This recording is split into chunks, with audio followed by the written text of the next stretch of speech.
ఎగువ ప్రాంతాలతో పాటు పరిసర ప్రాంతాల్లో వర్షాలు కురవడంతో రాజమండ్రి వద్ద గోదావరి వరద నీటి మట్టం క్రమేపీ పెరుగుతోంది.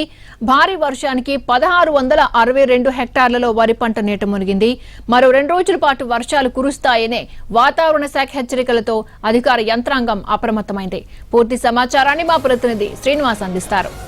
ఎగువ ప్రాంతాలతో పాటు పరిసర ప్రాంతాల్లో కూడా భారీగా వర్షాలు కురవడంతో రాజమండ్రి వద్ద గోదావరి ఉరకలు వేస్తుంది. ప్రస్తుతం గోదావరి వరద నీటి మట్టం క్రమేపీ పెరగడం చూస్తుంది.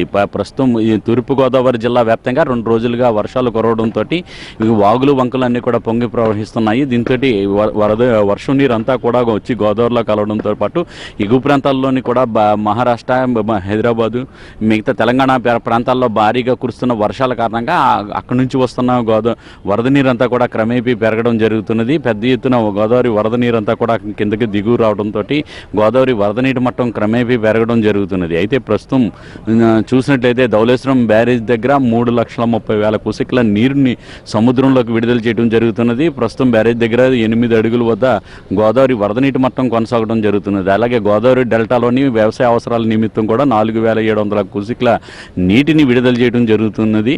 ఇంకా తూర్పుగోదావరి జిల్లాలో చూసుకున్నట్లయితే భారీ వర్షాల కారణంగా అంటే దఫాలుగా పలుమార్లు మోస్తరు నుంచి భారీగా వర్షాలు కురవడం జరుగుతున్నది. నిన్న నుంచి కూడా అంటే 2 రోజుల నుంచి కూడా ఇదే విధంగా ఒక గ్యాప్ ఇచ్చి కూడా వర్షాలు కురవడంతో ఇప్పుడు చూస్తున్నా. ప్రస్తుతం వాతావరణం కాస్త తెరిపించినప్పటికీ కూడా అంతా ఆకాశం మట్టికి మేఘావృతమై ఉన్నది.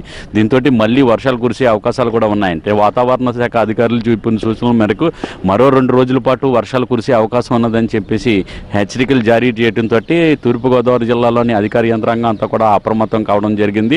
అయితే 2 రోజులుగా కురుస్తున్న వర్షాల కారణంగా ఎక్కడైతే మొత్తం పూర్తిగా పల్ల ప్రాంతాలన్నీ కూడా నీట మునిగాయో ఆ నీట మునగడం, ప్రభుత్వ కార్యాలయాల్లో కూడా నీళ్లు వెళ్ళిపోవడం, కాకినాడ జీజీహెచ్లోకి కూడా నీళ్లు పిల్లల వార్డుల్లోకి నీళ్లు ప్రవహించడంతో ఫ్లోర్ మీద నీళ్లు ప్రవహించడంతో వంటి ఘటనలు చోటు చేసుకోవడం జరిగింది.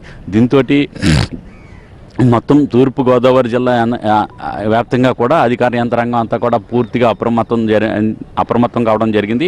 ఎక్కడ ఎటువంటి సహాయ చర్యలు చేపట్టాలనే దాని మీద అధికార యంత్రాంగం అంతా కూడా ఒక టీమ్గా ఏర్పడి మొత్తం అంతా కూడా తూర్పుగోదావరి జిల్లా వ్యాప్తంగా కూడా మొత్తం అన్ని ప్రాంతాల్లోని కూడా పర్యటించి అధికార యంత్రాంగం ఎక్కడ ఎటువంటి ఇబ్బందులు ఉన్నాయని అయితే చూడటం జరుగుతున్నది. మొత్తం రోడ్లు చూసినట్లయితే తీవ్ర అధ్వాన స్థితికి చేరుకోవడం జరిగింది. అమలాపురం రోడ్డు, రావులపాలెం నుండి అమలాపురం వెళ్ళే రోడ్డు కానీ, అలాగే ఇక్కడ రాజమండ్రి నుంచి సీతానగరం వెళ్ళే రోడ్డు కానీ ఇవన్నీ రోడ్లు కూడా పూర్తిగా ధ్వంసం కావడం జరిగింది. మొత్తం 1,662 హెక్టార్లలోని మొత్తం వర్షం నీటికి వరి పంటలు నీట మునగడం జరిగింది. అయితే 2-3 రోజుల పాటు నీరు నిల్వన్నట్లయితే ఆ పంటలన్నీ కూడా పూర్తిగా కుళ్ళిపోయి నష్టపోయే ప్రమాదం ఉంటుందని చెప్పేసి రైతులందరూ కూడా గగ్గోలు పెట్టడం జరుగుతున్నది.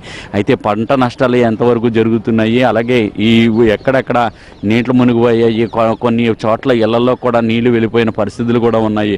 దీన్ని బట్టి అధికారుల యంత్రాంగం అంతా కూడా అప్రమత్తంగా అయ్యి అక్కడ ఎక్కడ ఎటువంటి సహాయ చర్యలు చేపట్టాలనే దాని మీద చర్యలు తీసుకోవడం జరుగుతున్నది. ప్రధానంగా చూసినట్లయితే తూర్పు మన్యంలోని ఏజెన్సీ ప్రాంతాల్లో భారీగా వర్షాలు కురవడం వలన అక్కడంతా ఏజెన్సీ ప్రాంతంలో వాగులు వంకలు అన్నీ కూడా పూర్తిగా పొంగి ప్రవహించడంతో అవన్నీ కూడా పలు చోట్ల ఇళ్లలో కూడా వర్షం నీరు వచ్చేసిన పరిస్థితి కూడా ఉండటం జరిగింది. అయితే ఇక్కడ రాజభవనంలో చూసినట్లయితే పలు ఇళ్లలోకి వర్షం నీరు రావడంతో పాటు దాంతో అక్కడ అంతా కూడా విద్యుత్ నిలిపివేయడంతో పలు గ్రామాల్లో కూడా బిక్కుబిక్కుమైన కూడా రాత్రంతా కూడా గడిపిన పరిస్థితులు కూడా ఉన్నాయి. ఇదే విధంగా తూర్పుగోదావరి జిల్లా వ్యాప్తంగా కూడా మొత్తం కూడా ఇదే విధంగా జరుగుతుంది. గోదావరి ఎగువ ప్రాంతాల్లో కురుస్తున్న వర్షాల కారణంగా గోదావరి వరద నీటి మట్టం కూడా మరింత పెరిగే అవకాశం ఉన్నట్లుగా అధికారులు అంచనా వేయడం జరుగుతున్నది.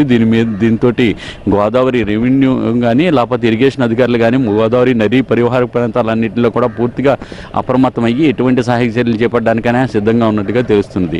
కెమెరామెన్ వాసుతో